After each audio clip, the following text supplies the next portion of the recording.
Bonjour, je te retrouve avec beaucoup de plaisir ce matin,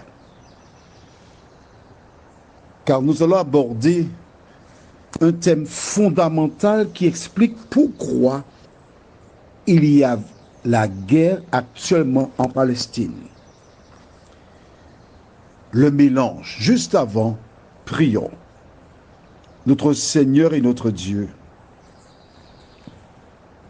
des millions de personnes sont mortes depuis le retour des enfants d'Israël sur leur territoire. Alors que nous allons aborder ce thème, le mélange, que le Saint-Esprit nous éclaire, qu'il nous dirige et que nous puissions obéir à ta parole. Car toutes les fois où nous désobéissons, nous faisons le jeu de l'ennemi avec des répercussions qui dépassent notre compréhension. Merci Seigneur, au nom de Jésus et pour ta gloire éternelle. Amen. Juste avant de commencer, je voudrais te dire que lorsque nous prions, nous appelons Dieu, nous lui demandons de venir là. Il est témoin entre toi et moi. Les anges écrivent dans des livres tout ce que je te dis là maintenant, tout ce que tu entends. Et un jour, ces paroles s'élèveront contre toi.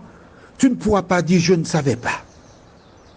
Lorsque les enfants d'Israël sont revenus sur le territoire, Dieu leur a donné un commandement. Je voudrais encore te répéter que chaque fois que Dieu dit quelque chose, le diable invite les gens à faire le contraire. C'est exactement comme toi. Mais oui, comme toi-même. Mais oui, toi qui m'écoutes. Combien de fois qu'on a lu la Bible, tu as vu des choses qui sont des vérités, tu as vu, tu as compris, mais que fais-tu? Le contraire, exactement ce que le diable te dicte.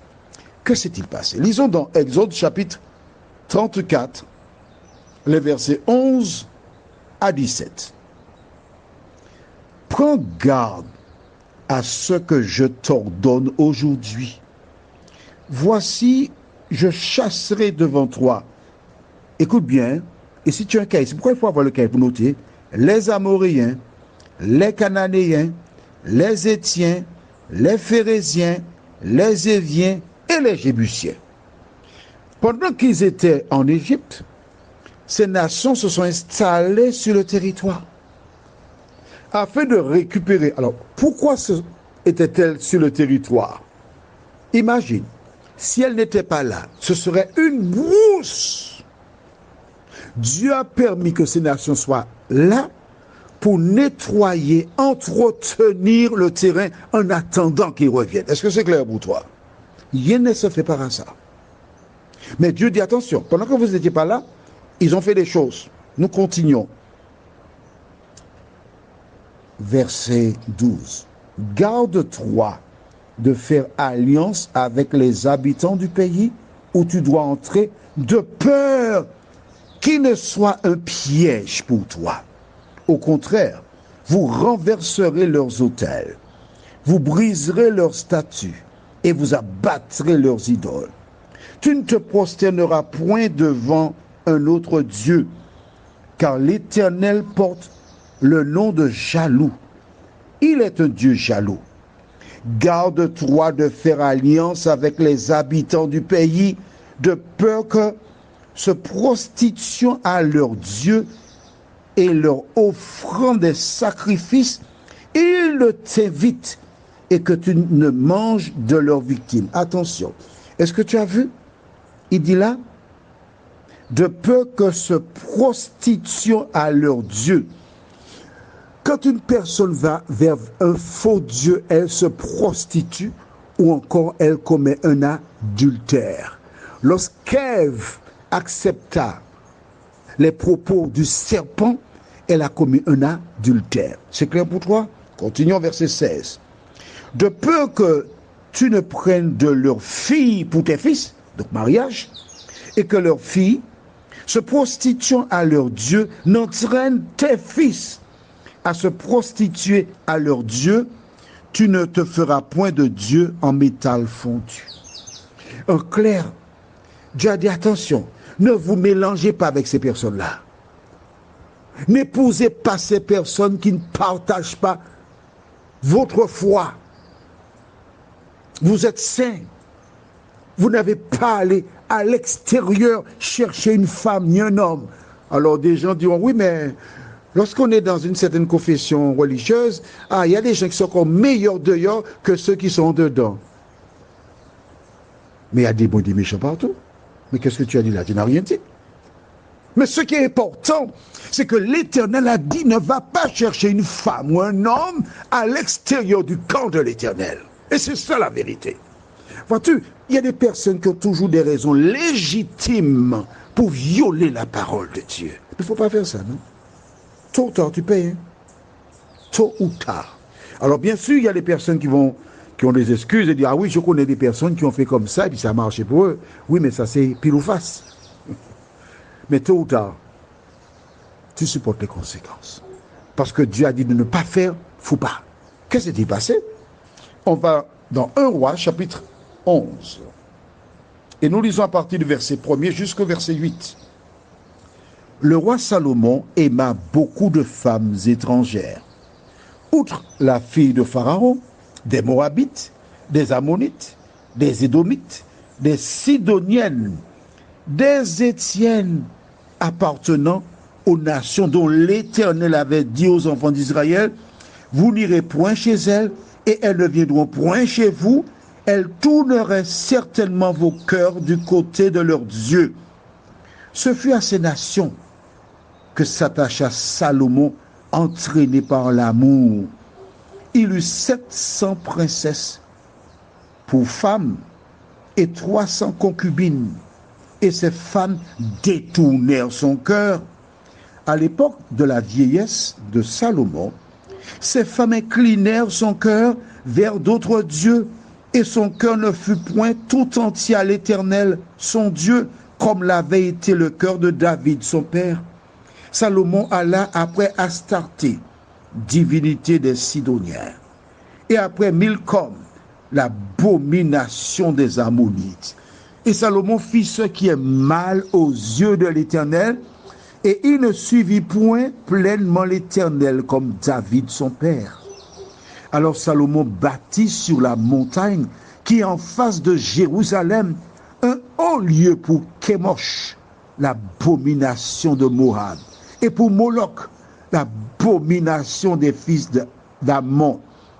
Et il fit ainsi pour toutes ces femmes étrangères qui offraient des parfums et des sacrifices à leur Dieu. Tu as compris ça? Il avait 1000 femmes.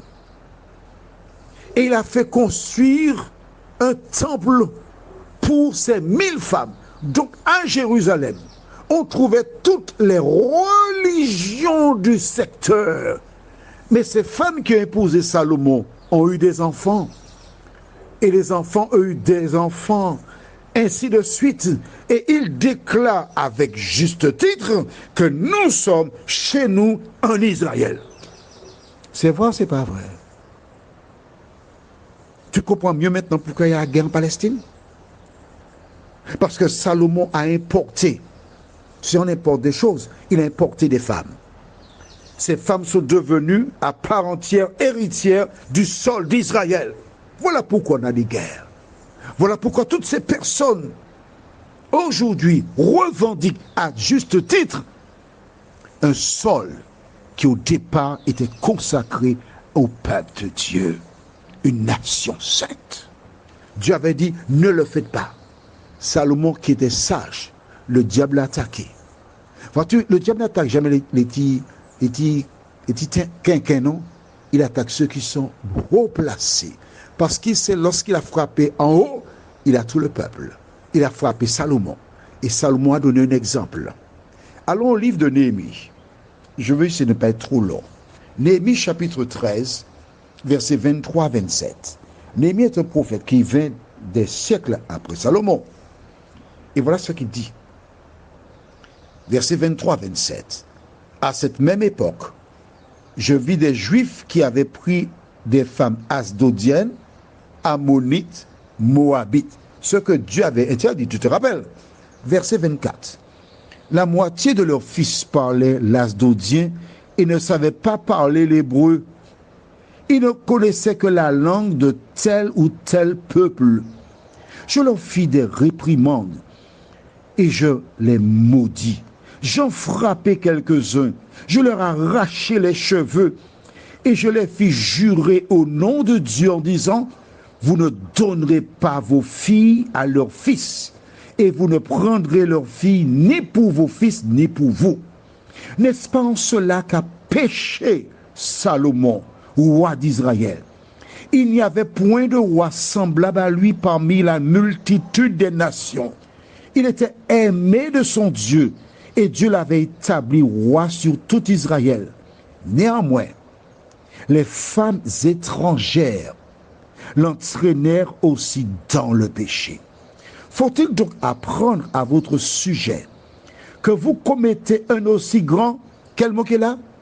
Un grand crime, et que vous péchez contre notre Dieu en prenant des femmes étrangères? Il y a des personnes qui prennent la parole de Dieu à la légère. Il y a des personnes qui jettent la pierre à ceux qui prennent la parole de Dieu au sérieux. Mais écoute-moi bien, mon ami, ma soeur, maman, tu lis la Bible. Quand ton fils te dit, maman, j'ai trouvé une femme à l'extérieur de ma confession religieuse, assieds-toi avec lui. Dis-lui, mon enfant, écoute cet audio et permets qu'il écoute cet audio. Enfant, maintenant c'est moi qui te parle. Dieu a dit de rester dans ta communauté, de ne pas aller chercher à l'extérieur quelque chose. C'est écrit dans la Bible. C'est écrit. Les enfants d'Israël ont violé ce commandement de l'Éternel. Et aujourd'hui, nous voyons les conséquences. Imagine si Dieu permettait à Abraham de sortir de la tombe et de voir ce qui se passe actuellement. Combien sa souffrance serait grande. Si Dieu permettait à Salomon de faire la même expérience, les conséquences seraient les mêmes. Alors toi qui sais lire, qui a compris la parole de Dieu, ne fais pas de mélange. Que l'Éternel te garde et qu'il te bénisse. Qu'il t'aide à lire la parole et à l'appliquer dans ta vie. Que l'Éternel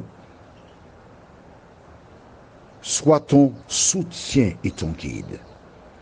Et que le Saint-Esprit te donne la force pour lire et pratiquer la parole, afin que tu sois agréable aux yeux de Dieu. Amen. Je te souhaite une bonne journée. Et rappelle-toi, la petite vidéo que nous avions en entrée parlait de personnes qui essaient de communiquer, mais qu'il y a certaines personnes qui veulent être ou qui veulent convaincre. Il a fait un jeu de mots en parlant de convaincu, en disant certaines personnes ne veulent pas être cons qui seront vaincus. Que Dieu t'aide à prendre la parole au sérieux. Je te souhaite une bonne journée.